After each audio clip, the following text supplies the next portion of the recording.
So confusion will once again be reigning amongst you wonderful people as part of this wider Family First community, or those tuning in. You're going, isn't it Wednesday morning? Isn't this meant to be Bob McCoskrie and Daybreak? And yet, here's me, Simon O'Connor, and Solid Ground. It is getting very confusing, but fortunately there is a good explanation. There has been no coup, no takeover. Bob is unfortunately not 100% at the moment. I mentioned yesterday, and I think maybe on Straight Talk on Monday night, he's got a bit of a nasty eye infection, and so it's just taking him out at the moment. He says he's become much more one-eyed. We can debate that separately. But yeah, Bob's not 100%, so I'm stepping in for him, possibly for the rest of the week. So don't be surprised. Instead of your usual hosting, because we're really excited. This has all happened, guys, as Bob and I decided we were going to do a Family First, if you will, breakfast show every day of the working week. And so he was covering Monday, Wednesday and Fridays, as you can see, and I'm to cover Tuesdays and Thursdays with Solid Ground. So Daybreak was to touch on quite quickly the issues of the day. My task is to go a little deeper. But yes, as I say, Bob is not 100%. Send him your prayers, of course, and we will hope for a speedy recovery, that he gets back with both eyes and is not feeling as down as I'm sure he does. So yeah, that's why I'm covering Daybreak this morning. And as always, to keep you new, know that if you're on the Family First Facebook page, or you're on the Family First YouTube channel, you can, like Chris has just done, you can fire messages in here, and I can see them, which is great. Like Ian as well, so we've got Ian and Chris on. I know there's many others on too, but if you want to say hello, if you want to tell me where you are in the country, in the world, please do so. If you've got a question, if there's if there's any burning issues, thoughts, comments you've got to make as we touch on a couple of issues today, let me know. In fact, I thoroughly enjoy it when people say, hey, we'll talk about this.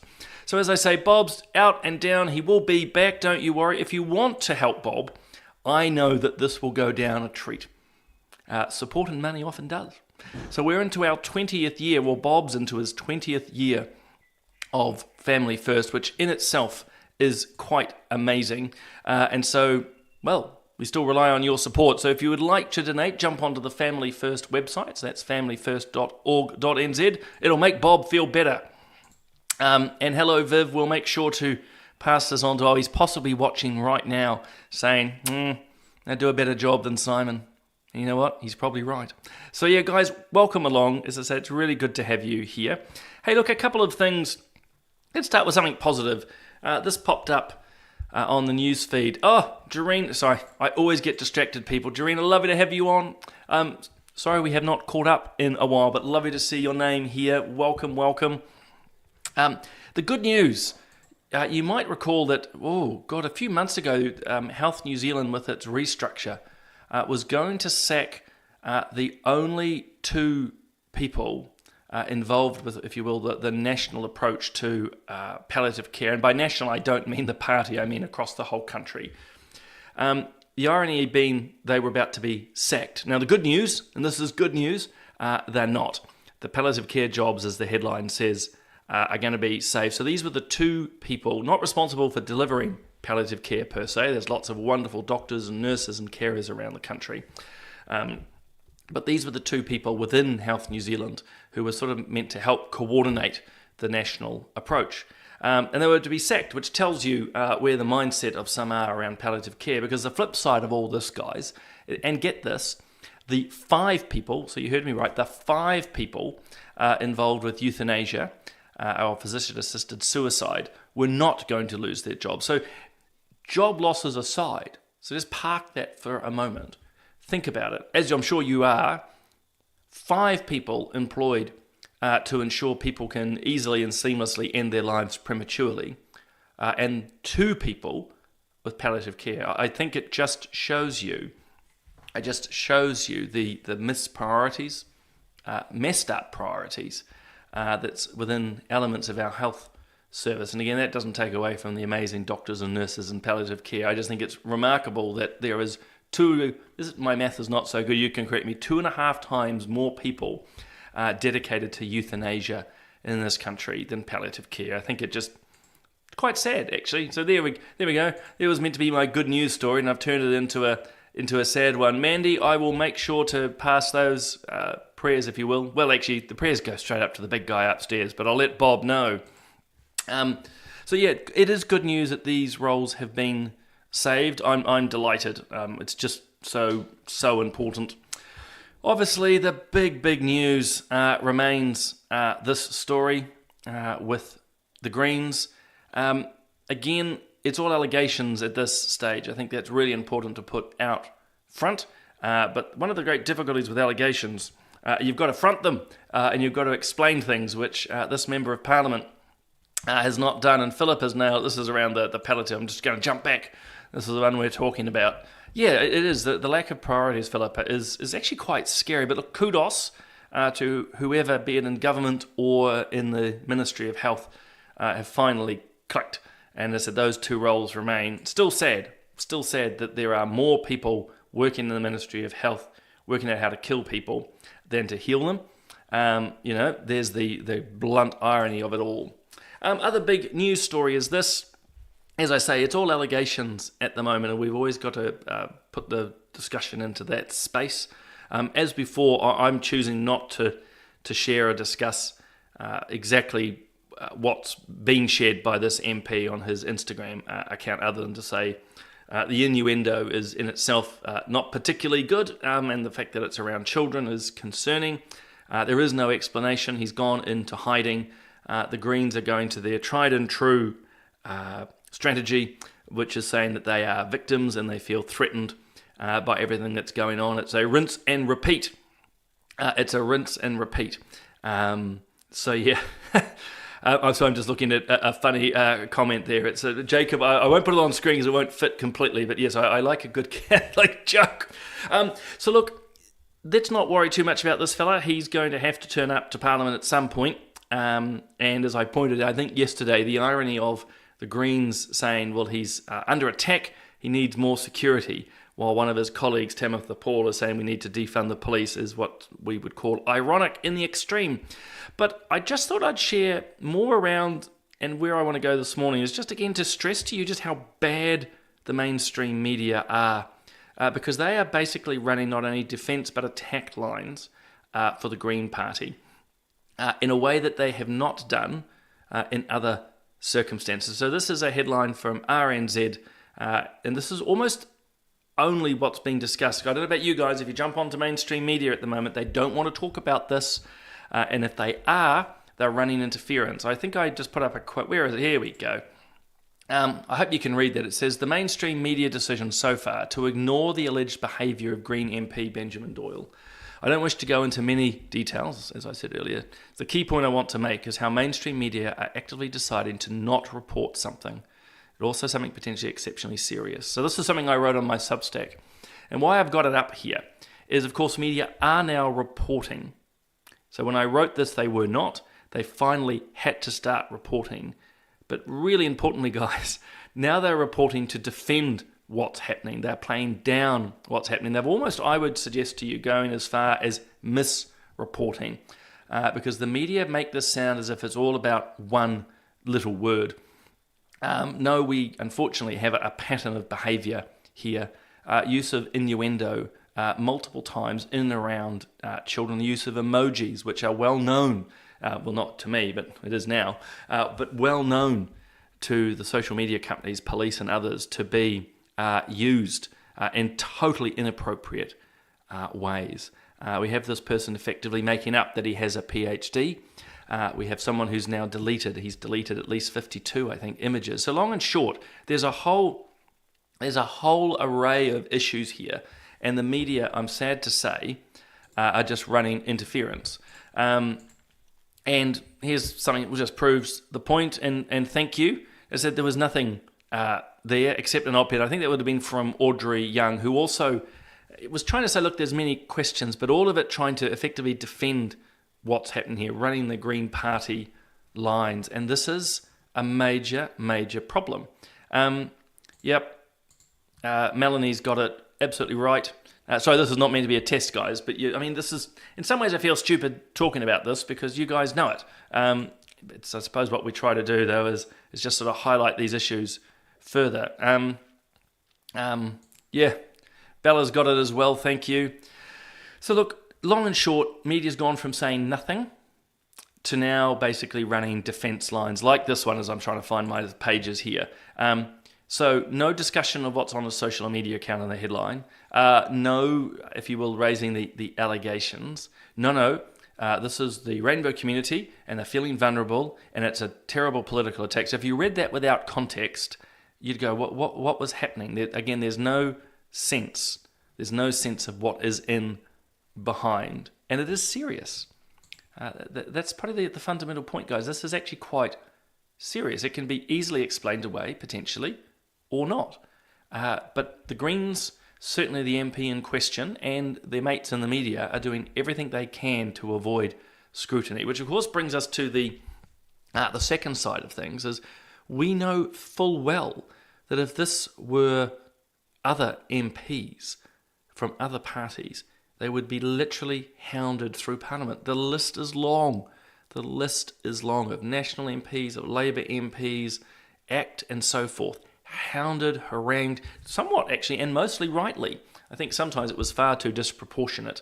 But media normally are in like Flynn, or whatever one is meant to say. But on this one, they're pulling back, and it does seem to be, well, he's part of the rainbow community. Well, I don't care. I don't play these intersectional tricks. We're all meant to be treated equally, and the media would do well to do so, but unfortunately they're not. And it's just, it's a major, major problem. That's pretty much where I'm going. And look, the next point really just riffs or develops on this. It's the mainstream media are really beginning to implode. We know this in general.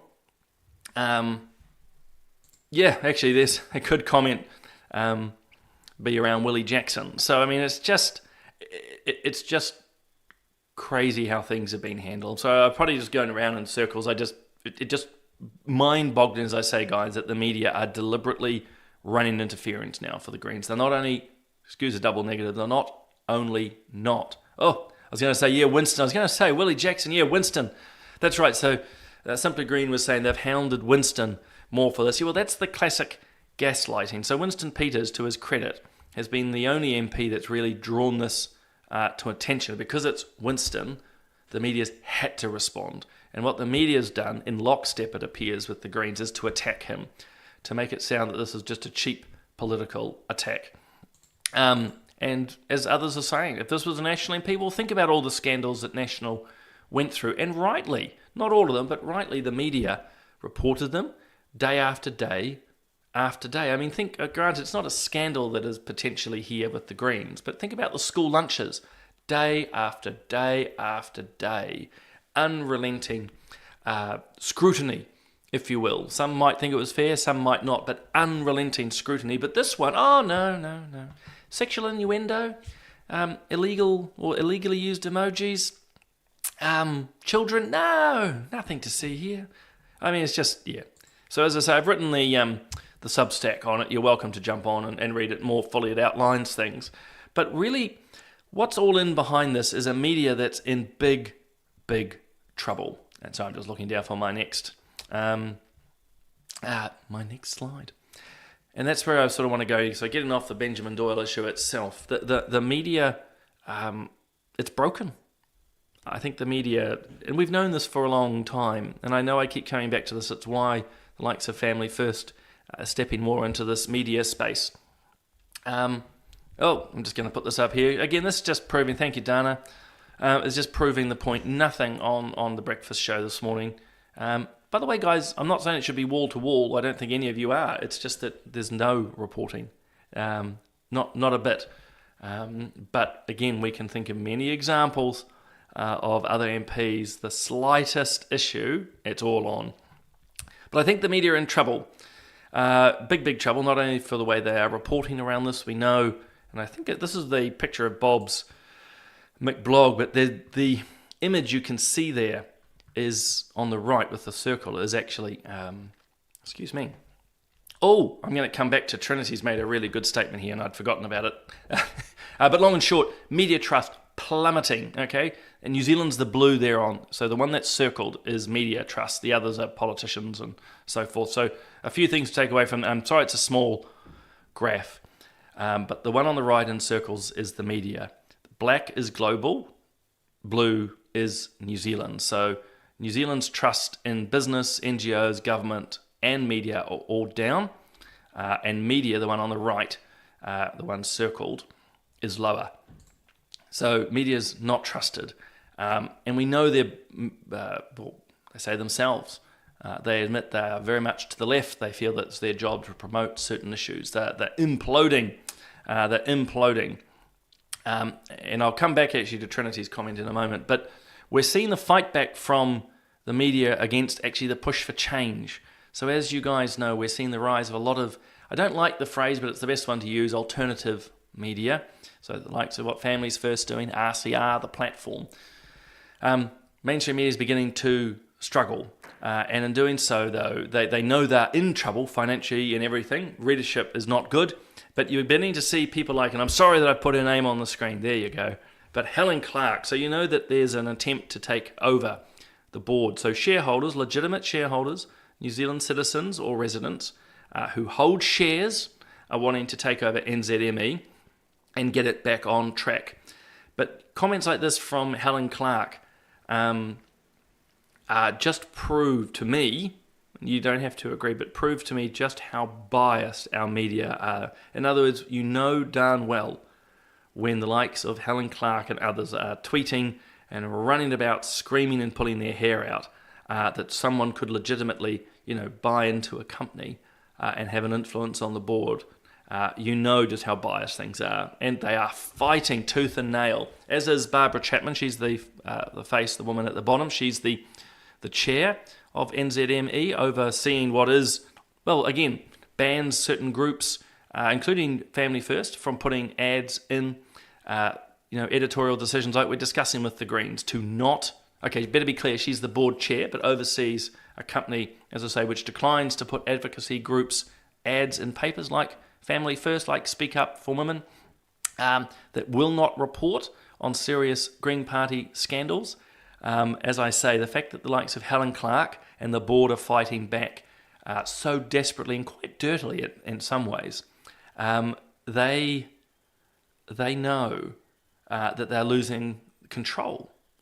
And that doesn't mean we want the pendulum guys to swing too much out the other side. We actually want the media to be as sort of, I don't know what's the right word, neutral as they can be. But as I say, isn't it telling the board cannot stand it? They're fighting back. They've pushed out the meeting. They're trying to delay the vote. Helen Clark's weighing in as if Helen Clark is somehow neutral. Her absolute bias is there to see. And look, she's allowed to have it. But she wants that bias to continue at the Herald. And then you have stories like this one, Internet New Zealand, another group that's going a little bit woke. For various reasons I won't go into right now, but long and short, they're accusing the Free Speech Union of destabilising the organisation. And why I've put this one up, guys, it's just like what's happening with NZME. New Zealanders are fed up with a lot of the woke reality, and they're pushing back, as they are overseas. And boy, as I've just pointed out, be it Helen Clark, be it the chair of NZME and the board, be it Internet New Zealand, they are fighting back hard to try and stop this, because they've been so used to control. They've been so used to their control of the narrative. So watch the fireworks over the coming weeks and months, but I think there's a bit of a change afoot. As you say, it doesn't matter if it's Family First, groups like the Free Speech Union, just all of you tuning in, people with common sense going, why are the media not actually reporting things which matter? New Zealanders are fed up, they're tired, and they're beginning to push back. But why I keep sharing these little images is this is the left, this is the progressives, this is the woke, however you want to describe them, are fighting back tooth and nail to stop the change, Stop the change. But yeah. Anyway, guys, I will just jump back very quickly, then I better log off. And it was an excellent comment by a couple of people, but I think it started with Trinity. And jumping back to the Greens and the media. And I'd forgotten this. There'd been so many scandals. So she mentioned Andrew Bailey. So he's the national, now former minister.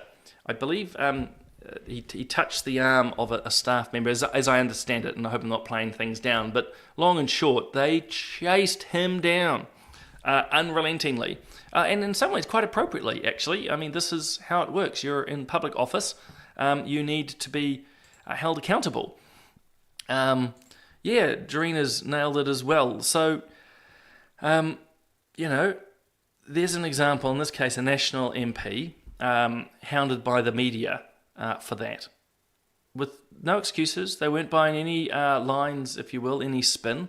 They did their job. Actually, that's the key point, isn't it, guys? The media did their job. Regardless of what you think of the outcome, they did their job. But no. When it comes to this fella, oh, no. The rainbow community is vulnerable after a political attack. I'm just trying to think quickly what the headline would have been for, Andrew Bailey.